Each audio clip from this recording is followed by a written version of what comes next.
মির্জা কাফি আপনি লিখেছেন, ঘর জামাই থাকার বিধান কি?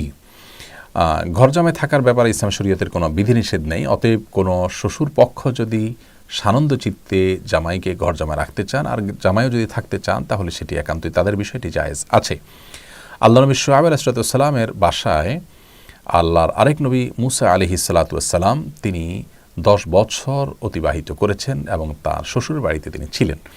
অবশ্য সেখানে তিনি জামাই হিসাবে ঘর জামাই ছিলেন শুধু ব্যাপারটি এমন না, বরং সেখানে আরেকটি গুরুত্বপূর্ণ দিক আছে। সেটি হলো তিনি শ্রমিক হিসাবে এই সময়টাতে সেখানে কাজ করেছেন এবং শ্রম দিয়েছেন।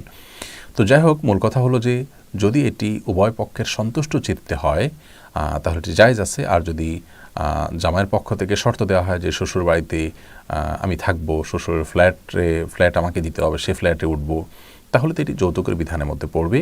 এবং যৌতুক গ্রহণ করা এবং যৌতুক নেওয়া, শ্বশুর পক্ষকে প্রেসার দিয়ে কোনো কিছু আদায় করা এবং কৌশলে তাদের কাছ থেকে কোনো কিছু নেওয়া, এটি সম্পূর্ণ নাজায়েজ এবং গুনাহের কথা। যার কারণে যদি এইভাবে কেউ ঘর জামাই থাকেন বা শ্বশুরের বিল্ডিংয়ে ফ্ল্যাট দখল করে সেখানে থাকেন, তাহলে সেটা তো জায়েজ হবে না।